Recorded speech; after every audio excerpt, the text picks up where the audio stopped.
Hello, everyone, and welcome to the Jeffrey Epstein Show. I'm your host, Bobbycapucci, and this is Daily Drop number 318. So we got a little bit more background on Ghislaine Maxwell and how she met Jeffrey Epstein on the Broken podcast last Wednesday. According to the podcast, Maxwell was set up with Jeffrey Epstein by her pops so he could take care of her emotionally. Me, I don't believe that. Okay? I'll come out and say it right off the jump. Emotionally? Yeah, sorry, I don't buy it. Okay? A robot like her, she don't have emotions. Her father, good old Big Bob Maxwell, introduced them so that they could get this operation up and running. That is what I believe. That is where the evidence has led me.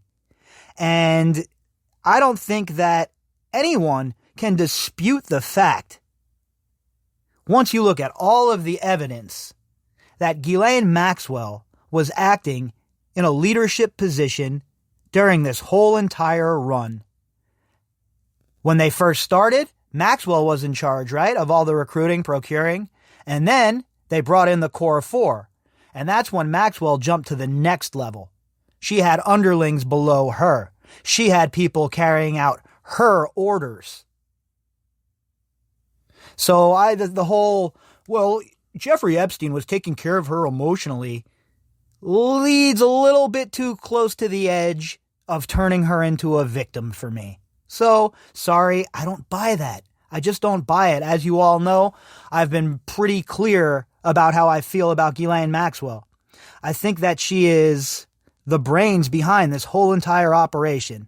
And Epstein had a couple of bucks and the proclivities. So let's jump into this article and see what the Daily Mail has to say about Ghislaine Maxwell being introduced to Jeffrey Epstein by her dad. Headline: Billionaire Matchmaker. Ghislaine Maxwell was set up with pedophile Jeffrey Epstein by her disgraced newspaper baron father Robert so he could take care of her emotionally. This article was authored by Daniel Bates. Ghislaine Maxwell once revealed that her father introduced her to Jeffrey Epstein to take care of her emotionally. Oh yeah, because everything that comes out of Ghislaine Maxwell's mouth is what we should listen to, right? So if she's saying that the relationship was started for her to be taken care of emotionally, we have to try and look in between the lines and see what that really means. Because we all know we can't listen to anything this lady says.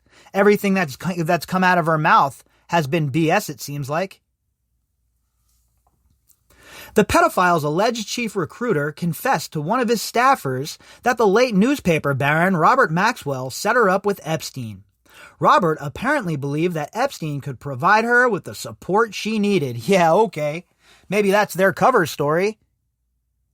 These people that run in these circles, the circles of intelligence, the circles of spycraft, do you really think you're ever going to get the truth out of them?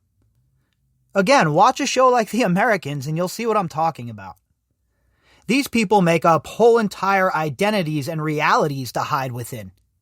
You really think that Ghislaine Maxwell is above sowing some seeds of discontent, sowing a little bit of seeds of doubt, and talking to the staffer and saying that she was set up by her dad because of the emotional support? It's a good story, right? It's a good cover story, especially for her later on down the line if she wants to set herself up as a victim in all of this, right?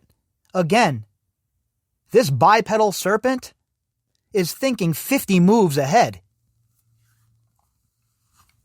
Maxwell insisted that Epstein was not there to help financially and was very clear on that point, the staffer said. Yeah, no shit, because Epstein was being paid by her dad amongst others.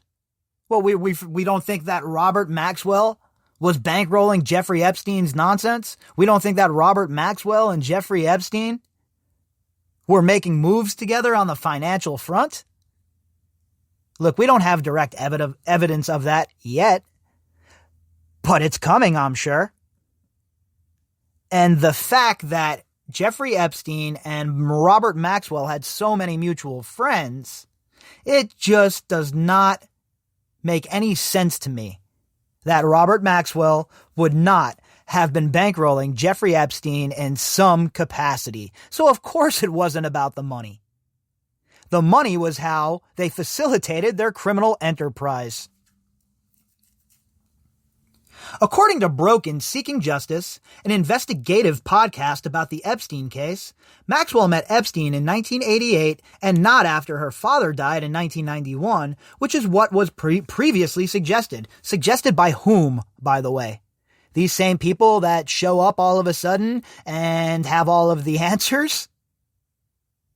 We've been talking about this part of the case for how long now here on this podcast? The fact that she obviously didn't meet him right after her father's death. How they had a relationship previous to that. We've talked about that a bunch here on this podcast, and so has others.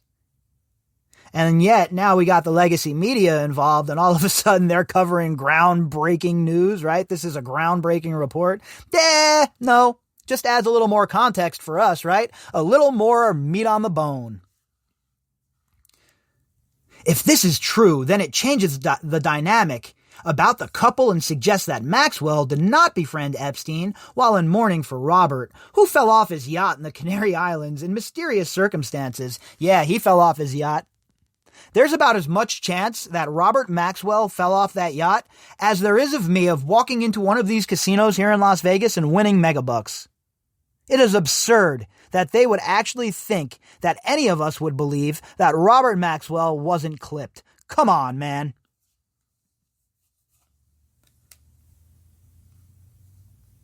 In fact, 19 days after Robert's death, Maxwell was photographed at the Plaza Hotel in New York at a memorial event for her father. She sits wearing a blue silk jacket, smiling at Epstein, who is in a white bow tie with a big grin on his face. Hardly the look of two people meeting for the first time. Yeah. It was pretty obvious when that picture was revealed, right? It's pretty obvious for anyone who's been following the case that the timelines didn't add up. They just did not add up.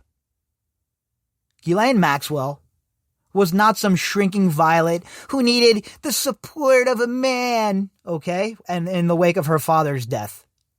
That does not fit with who she is, with the image of who she is, with who we know she is.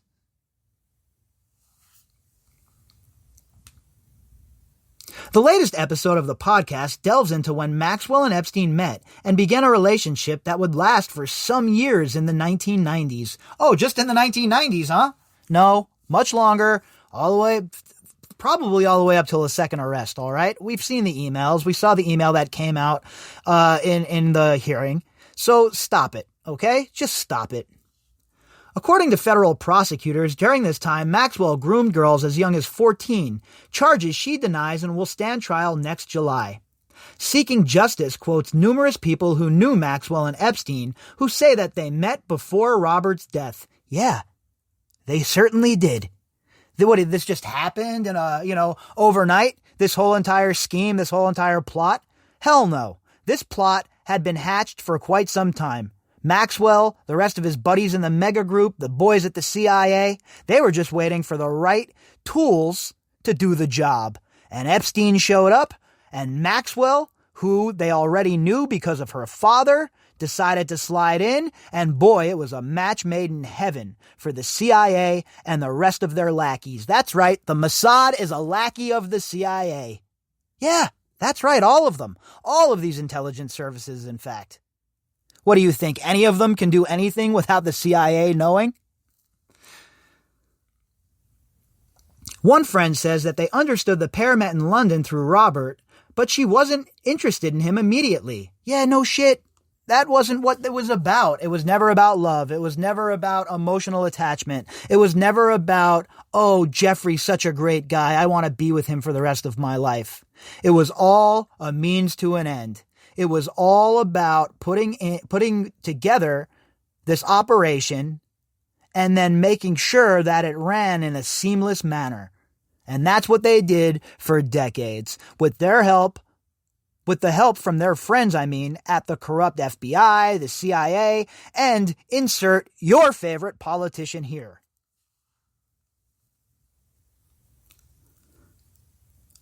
One friend says that they understood the pair met in London through Robert, but she wasn't interested in him immediately.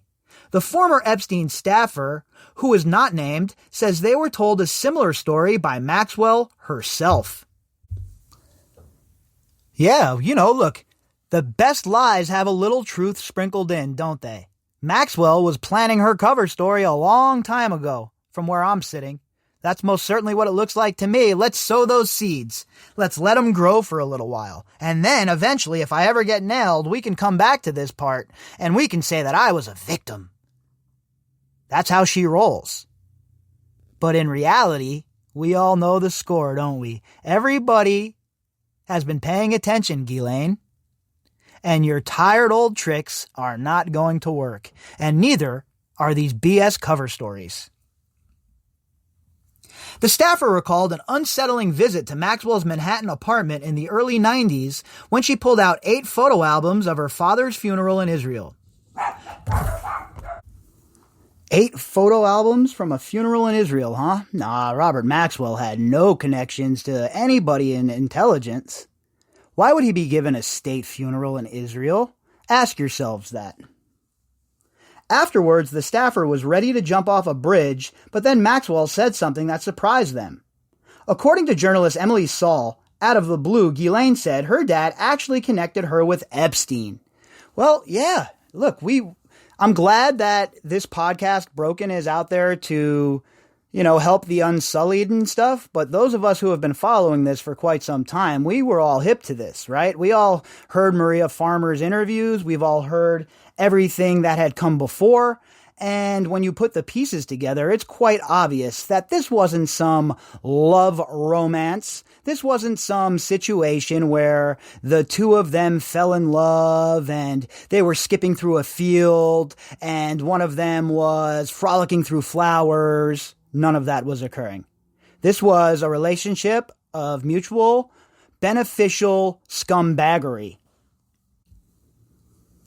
The idea was Epstein was someone who could take care of her emotionally, not financially. Ghislaine was very clear on that last part. Again, cover story in my opinion. Could I be wrong? Sure. Might I be out to lunch here? Maybe. But so far, I think my track record is pretty good of sniffing this sort of shit out. And I'll tell you what, my big ol' schnoz is sniffing out some BS here. Others have had different theories about Maxwell and Epstein's relationship. Prince Andrew's cousin, Christina Oxenberg, has told DailyMail.com that she got to know the couple in 1993 and thought that Maxwell wanted to marry Epstein, but he wasn't interested. Again, I do not buy that story. Could have Ghislaine put on that mask and acted like the doe in love? Of course she could have. She was very good at that. She's very good at manipulating the situation.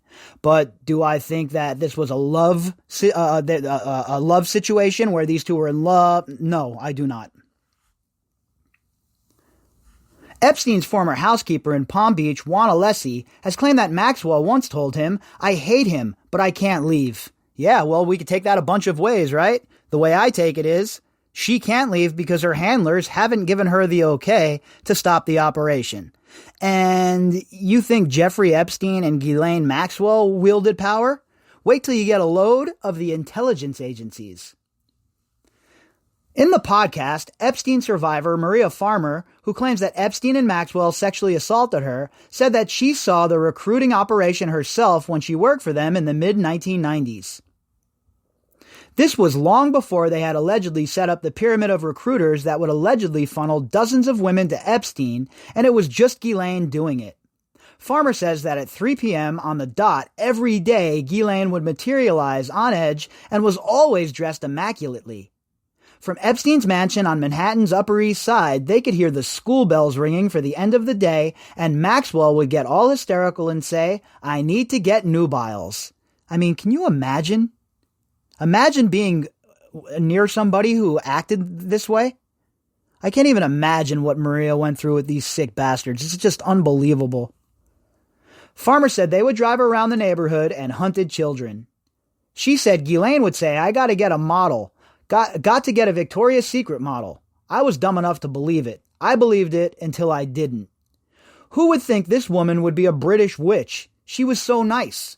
So The cover story always was for the workers that worked for Jeffrey Epstein and Ghislaine Maxwell at the townhouse, the ones that weren't involved. The cover story was, oh, I have to get a model. I'm looking for a model for Victoria's Secret, or I'm looking for whatever, an actress, or whatever it may be. I'd seen her go drive up half Central Park, tell the driver stop the car, she would jump out. She would give a phone number, write it down, give it to the kids. Everybody always loved her because she seemed so trustworthy. It was pretty wild the way she would run out and get people. I did recognize some of the girls we met in the park the next day when she came in to audition for modeling. She was really excited. Farmer said that after seeing Epstein, a couple of them were crying. I don't remember seeing anyone return ever. And remember, Maria called the FBI on these people, and the FBI did squonks. They did nothing. Not a thing. Virginia Roberts, another Epstein survivor who claims she was forced to have sex with Prince Andrew, says that's because Maxwell looks like a nice Mary Poppins figure. You had to trust her. Maxwell was so proud of her prowess as a recruiter that on a trip to Paris, she chastised Roberts for failing at it. You had to trust her because you're a Mary Poppins figure. I'll tell you what, that's one reason I'm glad that I grew up where I grew up, because I don't trust a soul until I can trust you. You get it? Until you've proven to me you're trustworthy, I don't trust you. You're a stranger. I don't know you. I don't know your intentions. I'm not running around with my eyes closed thinking that people have good intentions for me, because life has most certainly shown me the complete opposite. Robert said, she said, I just can't believe how bad you are at it. Pick any girl in the square. A pretty orange-haired girl walked past. She said, I'm going to go up to her. You watch. We're going to have her over tonight. Sure enough, that girl was at the hotel that night. And this is another reason why I'm so adamant about Ghislaine Maxwell getting the book thrown at her, about getting slapped with RICO charges. The way she brazenly went about her business, the way she just went after these school children is enough to make me sick. And then you have people who act like it was only the girls that we have heard from. No. Times that by 20, 30, 50, 100, whatever it may be. But there are so many girls who we have not heard from yet. Girls that have not come forward. Girls that might not even be with us anymore. This has been happening for a long time. Who the hell knows? My point is, there are so many other people out there that have been victimized by Ghislaine Maxwell and her machinations.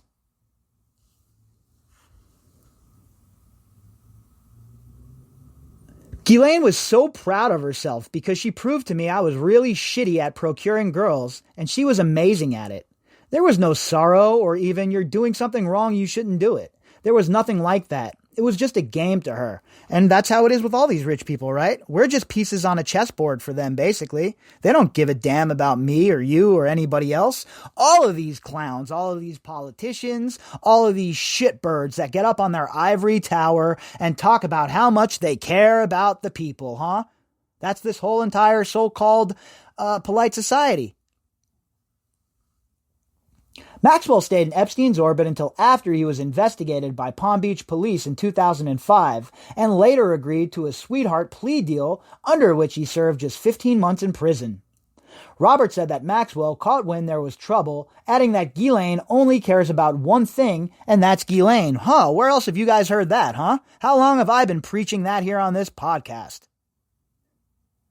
Ghislaine Maxwell only cares about herself, only cares about consolidating her power, and only cares about making sure she's not the one left twisting in the wind. So if you were friends with Ghislaine Maxwell, if you were cavorting with Ghislaine Maxwell, if you were having private vegetarian dinners with Ghislaine Maxwell, you should be on notice that your number might be pulled next. If you'd like to contact me, you could do that at Bobbycapucci at protonmail.com. That's BOBBYCAPUCCI at protonmail.com. You can also find me on Twitter at BOBBY_CAPUCCI.